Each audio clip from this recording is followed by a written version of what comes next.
Friends अपन पढ़ रहे थे मेंसुरेशन, और मेंसुरेशन में हमने 3D शुरू कर दी थी, और 3D में भी हम पढ़ चुके थे घन, घनाभ, बेलन और शंकु, 4 चीज़ हमने पढ़ ली थी।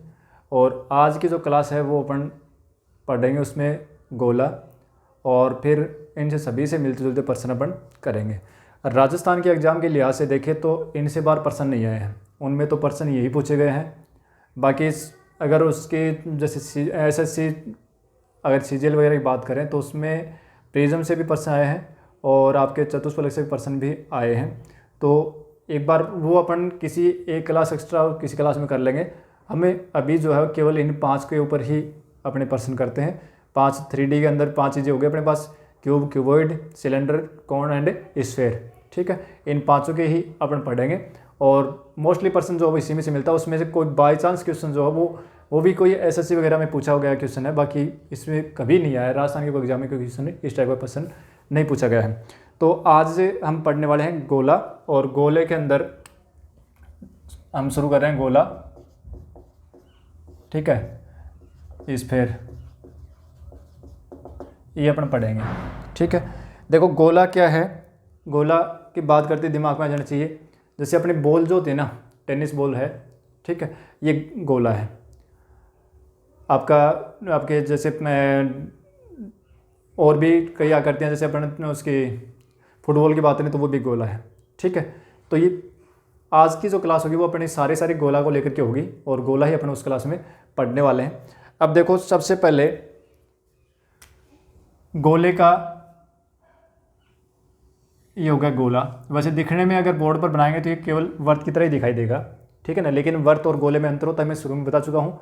ठीक है, वर्त केवल बोर्ड के ऊपर एक आकृति ड्रॉ की जाती है, वो होती है, और गोला जो होता है उसका 3D के अंदर मतलब 3D आकृति होती है, और उसका एक अपना एक अस्तित्व होता है। जैसे अगर बात करें बॉल की, तो बॉल क्या एक अलग से उसका अस्तित्व है, ठीक है, लेकिन वर्त जो है ना उसका कोई अस्तित्व नहीं है, केवल वो एक आकृति है जिसको हमें या यूँ कह सकते हैं कि कोई भी अगर कोई बेलनाकार वस्तु है तो उसका जो फेस हमें दिखाई देता है वही वर्त है। ठीक है, तो देखो यहाँ से अगर हम बात करें इसकी कि इसकी डेफिनेशन की बात करें तो डेफिनेशन ये होगी कि कोई भी एक बिंदु, स्थिर बिंदु, ठीक है ना, मैंने जैसे यहाँ कोई भी स्थिर बिंदु ले लिया और यहाँ कोई बिंदु ले लिया दूसरा जो कि घूम रहा है, चर बिंदु है, ठीक है ना, वो इस प्रकार से गति करे कि इससे हमेशा बराबर दूरी पर रहे। तो बराबर दूरी पर रहते हुए वो ऐसे भी चल सकता है, ठीक है ना, वो इस प्रकार से आकर के इस प्रकार से भी चल सकता है, यानी चारों तरफ इसके चक्कर लगा सकता है, ठीक है ना, और उसका जो बिंदु पथ होगा ना, वो बिंदु जो रास्ता जो होगा वही जो रास्ता है वही अब क्या होगा, गोला होगा। ठीक है, या यूँ कह दो कि किसी स्थिर बिंदु से और स्पेस के अंदर समान दूरी पर स्थित बिंदु का समूह है वही गोला है। ठीक है, लेकिन यहाँ कोई परिभाषा नहीं पूछेगा अपने से। गोले और वर्त की परिभाषा में केवल इतना ही अंतर है कि इसमें तो क्या होगा कि जो बिंदु होंगे वो किसी तल पर होंगे, ठीक है ना, स्थिर बिंदु से समदूरस्थ बिंदुओं का समूह है, विवर्त कहलाता है। स्थिर बिंदु से समदूरस्थ बिंदुओं का समूह है वो गोला कहलाता है। लेकिन फर्क क्या है कि स्थिर बिंदु से समदूरस्थ बिंदुओं का समूह है जो एक तल में है वो वर्त होगा, और अगर स्पेस की बात करेंगे तो वो क्या बन जाएगा, फिर गोला बन जाएगा। ठीक है, तो ये हो गया अपना गोला। अब बात करते हैं गोले के संपूर्ण पृष्ठ के क्षेत्रफल। सबसे पहले जो गोला है इसके संपूर्ण पृष्ठ का क्षेत्रफल, क्योंकि हम मेंसुरेशन पढ़ रहे हैं तो मेंसुरेशन में तो क्या होगा कि क्षेत्रफल और आयतन संबंधित बात करेंगे, तो गोले के संपूर्ण पृष्ठ का क्षेत्रफल क्या होगा, 4πr², वर्त का 4 गुना। ठीक है, और गोले का आयतन ये हो जाएगा 4/3πr³। ठीक है, और इसी में एक खोखला गोला और आएगा, खोखले गोले का आयतन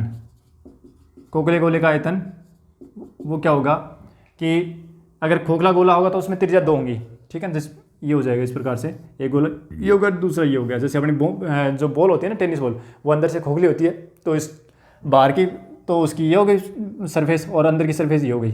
ठीक है, तो बाहर की जैसे इसकी त्रिज्या मैं R1 ले लूँ अंदर वाली, और ये बाहर वाले R2 ले लूँ, ठीक है, तो उस समय इसका जो आयतन आएगा वो क्या आएगा, यानी बाहर वाले गोले में से अंदर वाला गोला माइनस कर दो तो 4/3 पाई तो ले लो कॉमन, और R1 R2 क्यूब बाहर वाली त्रिज्या माइनस R1³ अंदर वाली त्रिज्या। ठीक है, ये तो आ गया। बस ये दो ही सूत्र हैं गोले के लिए तो। ठीक है, अब आता है अर्धगोला, और गड़बड़ होती है वो यहीं से होती है। अर्धगोला, अर्धगोला, अर्धगोला जो है, जैसे कोई गोला था और उस गोले को हमने काट दिया।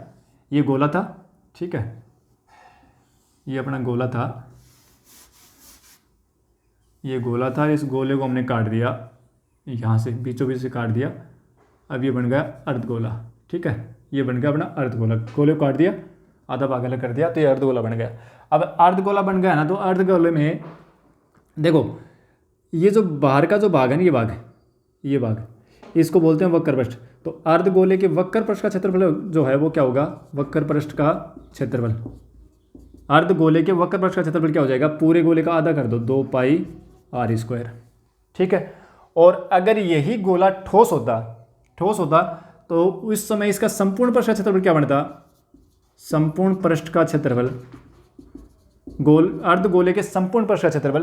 तो एक ये वर्त और जाता ना अलग से, ये और जुड़ जाता भाई, 2πr², तो 2πr² तो ये हो गया, और एक वर्त ये हो गया, तो 3πr²। ठीक है, और अर्धगोले का आयतन जो है ना, अर्धगोले का आयतन जो है वो हो जाएगा अपना एक पूरे गोले का 4/3πr³ है, तो इसका आधा कर दो, ये तो 2/3πr³। बस ये सूत्र अपने को याद रखने हैं और अपने को फॉर्मूले क्वेश्चन सोल्व करने हैं। तो कुल मिला के अगर पांचों आकृतियों की हम बात करें, घन, घनाभ, गोला, बेलन और शंकु, इसमें लगभग ये मानी चलो कि 15 से लेकर के 20 फॉर्मूले बने, टोटल बने हैं, और उन्हीं पर से जो प्रश्न है वो बार बार परीक्षा में पूछे जा रहे हैं। ठीक है, अब आज करते हैं अपन, आगे करते हैं क्वेश्चनों को सरल, और देखो क्या है वो।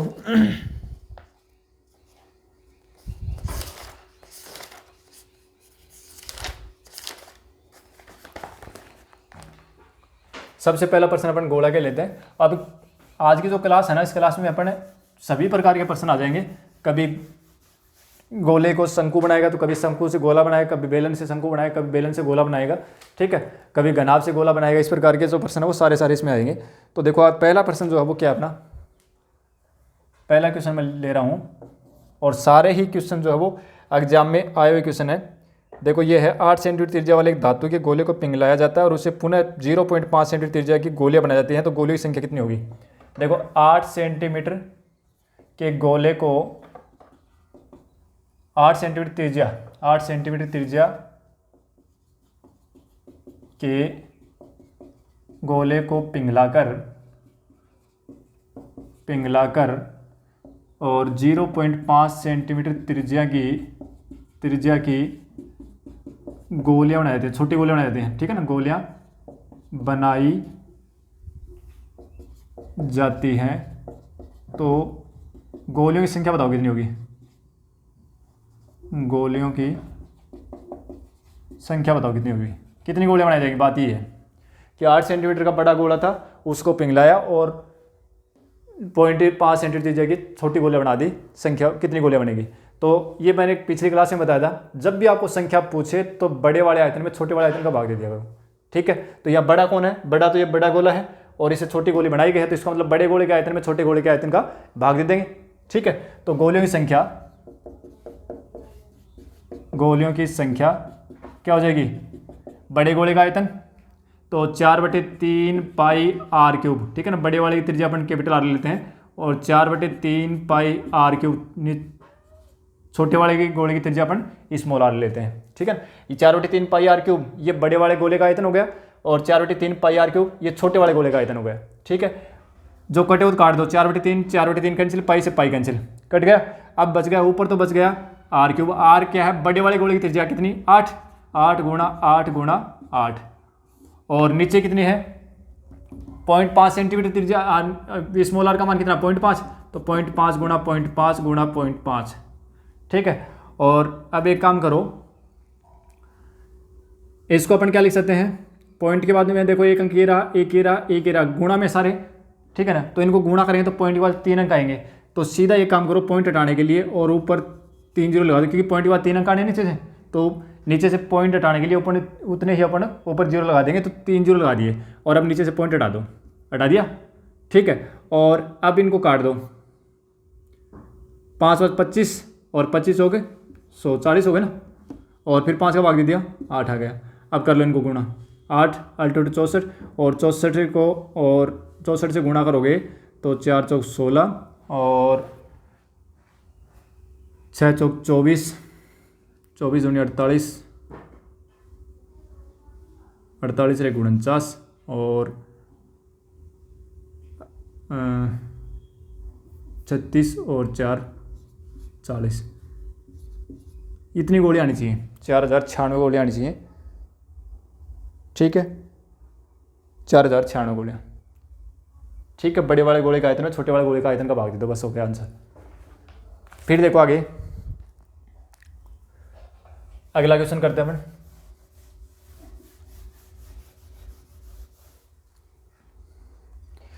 क्वेश्चन दे रखा अगला, ये सेकंड क्वेश्चन है। आधार त्रिज्या 4 सेंटीमीटर, आधार त्रिज्या 4 सेंटीमीटर तथा 90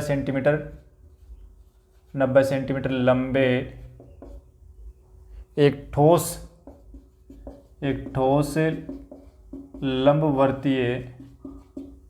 लंबवर्तीय बेलन को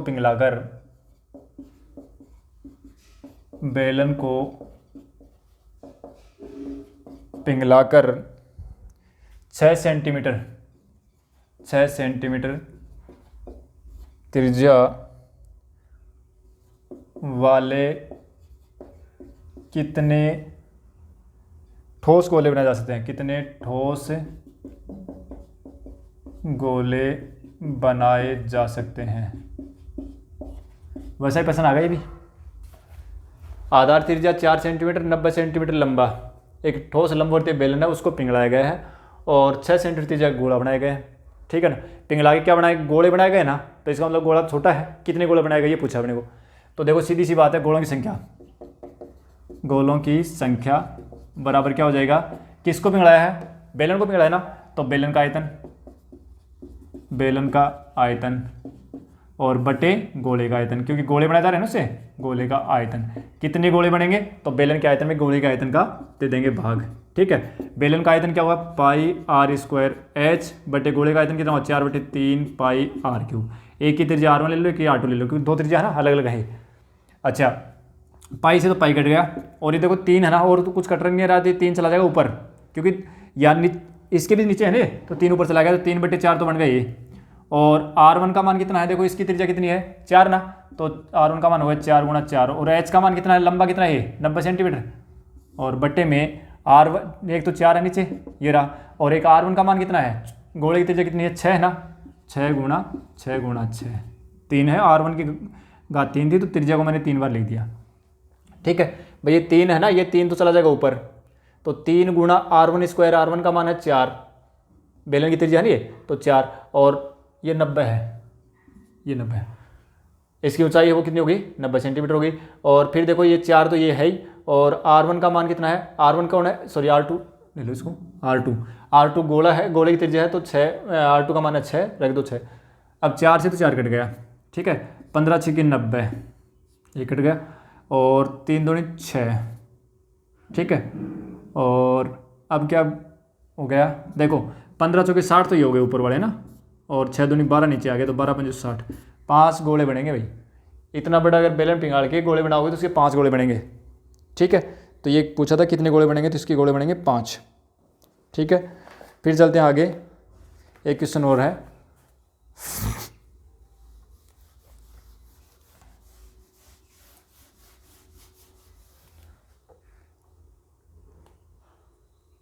देखो एक बेलन की त्रिज्या और ऊंचाई गोले की त्रिज्या के बराबर है।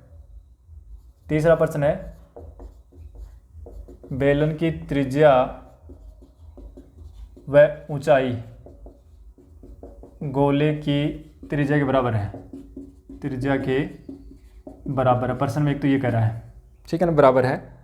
यदि बेलन का वक्राकार सतह के क्षेत्रफल का संख्यात्मक मूल्य, यदि बेलन के वक्राकार सतह के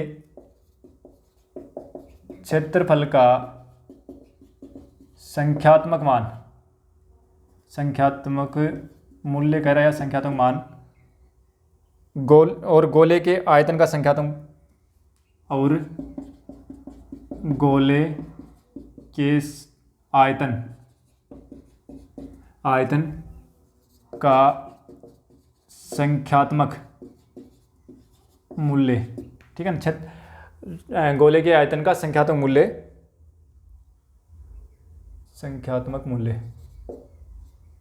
ठीक है, संख्यात्मक मूल्य के मध्य अनुपात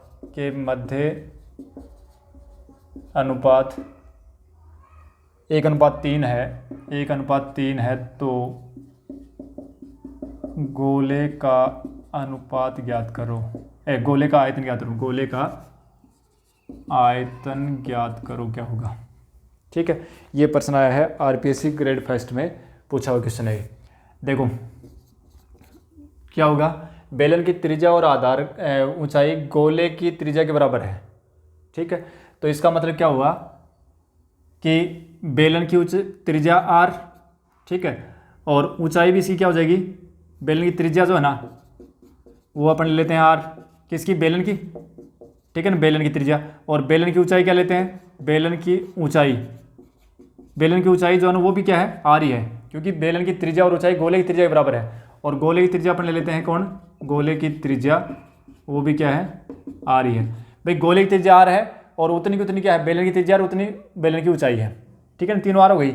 अब देखो क्या दे रखा है इसमें, बेलन के वक्राकार पृष्ठ का आयतन, तो बेलन के वक्र पृष्ठ का आयतन क्या होता है, 2πr होता है, ठीक है। बेलन के वक्र पृष्ठ का संख्यात्मक मूल्य का, तो इसका संख्यात्मक मूल्य ही आएगा, ठीक है। और फिर गोले का आयतन का संख्यात्मक मूल्य, तो गोले का आयतन होता है 4/3πr3, ये होता है, ठीक है। और इनका जो अनुपात दे रखा है ना वो कितना दे रखा है, 1/3 दे रखा है, ठीक है। अब देखो पाई से पाई तो कट गया, और 2 ये 3 जो है नीचे से ये भी ऊपर चलाया जाएगा, 2 3 6 तो हो गया 4, ठीक है।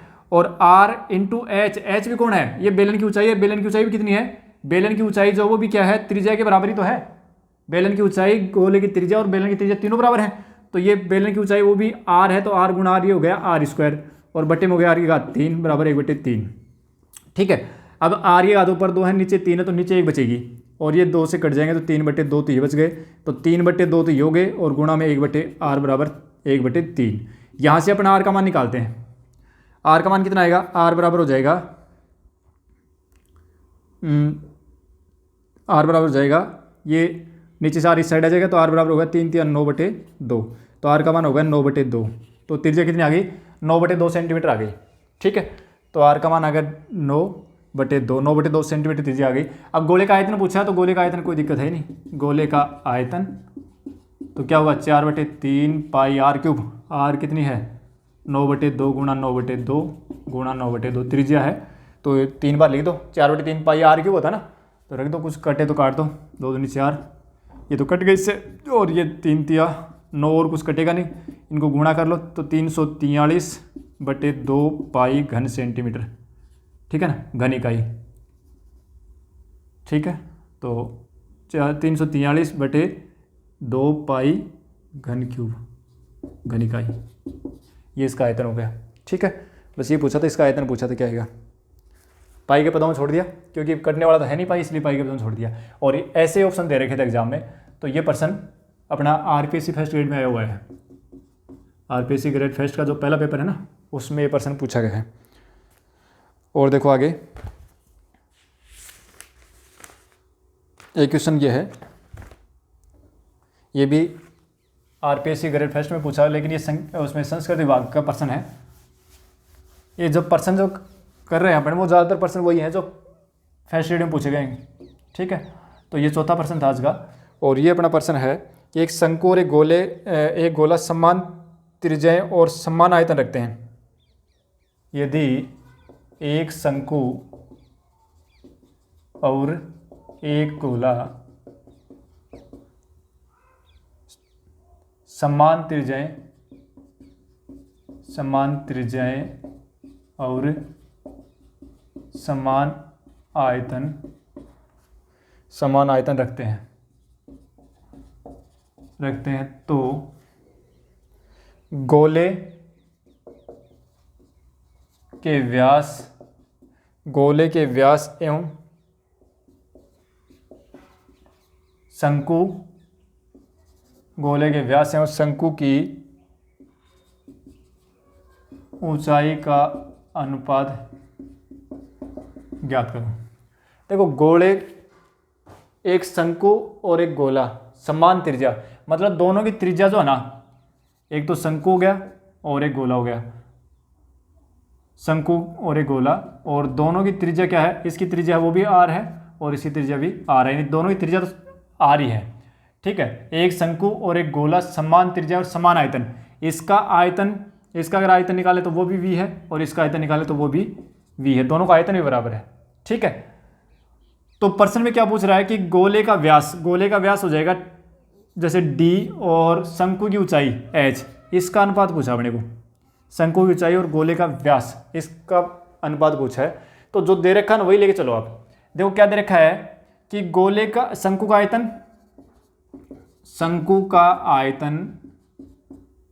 आयतन बराबर गोले का आयतन, ये दे रखा है, गोले का आयतन,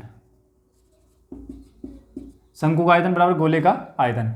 अब शंकु का आयतन क्या होता है, 1/3 पाई आर स्क्वायर एच, और गोले का आयतन क्या होता है, 4/3 पाई आर क्यूब। ये तो था ना, दोनों तरफ पाई से तो पाई कट गया। ठीक है, और 3 से दोनों साइड गुणा किया तो ये बच गया आर स्क्वायर एच बराबर 4r3। अब दोनों की त्रिज्या भी बराबर है, प्रश्न में कह रहा है कि दोनों की त्रिज्या क्या है, बराबर है, तो दोनों तरफ आर स्क्वायर का भाग भी दे दो, तो h बराबर क्या हो जाएगा, 4r हो गया। हमें पूछा क्या है, d/h पूछा है। d क्या है, d है गोले का व्यास, और गोले का व्यास यानी d जो है ना, वो गोले का व्यास वो क्या लिख सकते हैं, 2 गुणा त्रिज्या तो होती है ना, 2 गुणा त्रिज्या को तो अपन त्रिज्या का 2 गुणा उसी को तो व्यास कहते हैं। तो त्रिज्या का 2 गुणा मतलब ये है कि इसको मैं लिख दूँ 2 गुणा 2r, कोई दिक्कत थोड़ी है। और d बराबर क्या होगा, h बराबर होगा 2 गुणा d, क्योंकि त्रिज्या का 2 गुणा कौन होता है, गोले का व्यास, गोले की त्रिज्या का 2 गुणा व्यास।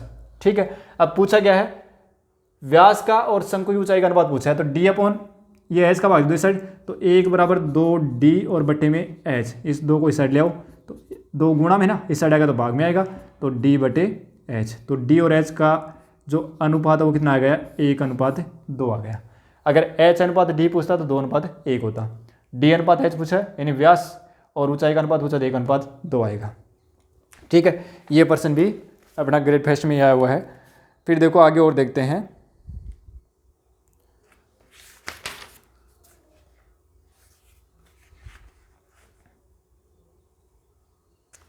देखो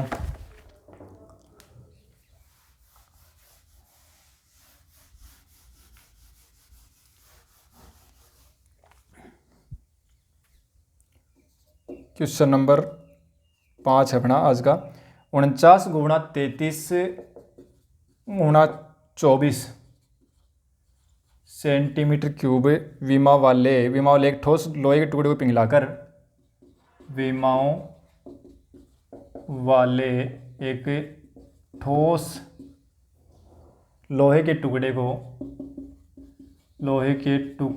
को पिघलाकर एक ठोस गोला बनाया गया, ठोस गोला बनाया गया है। तो इस गोले की त्रिज्या क्या होगी, बनाया गया है, तो इस गोले की त्रिज्या क्या होगी। देखो क्या कह रहा है ये कि इतने घन सेंटीमीटर 49 × 33 × 24 विमा वाला एक ठोस लोहे का टुकड़ा था, उसको पिघला के गोला बनाया गया है। ठीक है, तो गोले में लोहा कौन सा, वही तो है, तो जो गोले का आयतन होगा वो आयतन यही तो होगा, मतलब ये जो ठोस क्या है, घनाभ आकार का है, तो जो घनाभ का आयतन वही गोले का आयतन होगा। तो गोले का आयतन निकालें, तो गोले का आयतन बराबर घनाभ का आयतन, क्योंकि कारण क्या है इसका, क्योंकि इस घनाभ को पिघलाया और इसी से गोला बनाया गया है, तो इसमें जो लोहा है वही तो गोले में लगा, तो गोले का जो आयतन है वो घनाभ के आयतन के बराबर होगा। अब गोले का आयतन क्या होता है, 4/3 पाई आर क्यूब, फॉर्मूला ये तो है, और घनाभ का क्या होता है, LBH। ठीक है, 4/3 पाई आर क्यूब बराबर LBH, ये L, ये B और ये H, तो तो 49 गुणा 33 गुणा 24, ठीक है। और पाई का मान अपन 22/7 रख देते हैं, ठीक है। अब देखो क्या होगा, हमें तो आर का मान चाहिए ना, आर की घात 3 का मान चाहिए, तो जो नीचे है वो तो चले जाएंगे ऊपर, ये भाग में वो तो जाएंगे आगे गुणा में। तो 49 गुणा 33 गुणा 24 और ये 3 गुणा 7, ठीक है। ये नीचे थे चलेगा ऊपर, और जो ऊपर है वो आ जाएंगे नीचे, ठीक है। अब कुछ कटे वो तो काट दो, 6 चौके 24, 11 33 और 11 दूनी 22, ठीक है। और ये और कट जाएगा, 2 से कट गया। अब ये कर लो इनको गुणा 49 और गुणा 7, देखो मैं 49 को भी लिख देता हूँ 7 गुणा 7, ठीक है। और इसके साथ में गुणा 7 ये और है, ठीक है। और कुछ कट रहा है क्या, कटना चाहिए था ये, 4/3 पाई आर क्यूब और 6 चौक, रुको भाई, देखो ये गलत कर दिया अपन ने, ये आएगा 4 से काटो तो 6 चौक 24 आएगा ये, ठीक है। और फिर 11 33 11 दूनी 22, फिर 2 से काटोगे तो 3 आएगा, ठीक है। तो 3 आ गई 3 बार, 3 गुणा 3 गुणा 3, ठीक है। क्योंकि मुझे घात 3 दिख रही है यहाँ, ठीक है। तो मैं यही चाह रहा हूँ कि 3 के जोड़े बन जाए ताकि मुझे घनमूल लेने में दिक्कत नहीं आए। तो आर बराबर 7 गुणा 7 गुणा 7 और गुणा 3 गुणा 3 गुणा 3, इसी का क्या निकालना, घनमूल निकालना ना। और घनमूल में क्या होता है, 3 का जोड़े बनते हैं, 3 का एक पेड़ बना लो, उसमें से एक अंक ले लो, तो 7 गुणा 3। तो आर का मान कितना आ गया, 21 सेंटीमीटर आ गया। क्या पूछा था, गोले की त्रिज्या तो पूछी थी, आ गई 21 सेंटीमीटर, ठीक है। ये था अपना, ये भी फर्स्ट वीडियो में आया हुआ प्रश्न है। फिर आगे क्वेश्चन और है, और ये भी स्कूल व्याख्याता में आया हुआ ही है।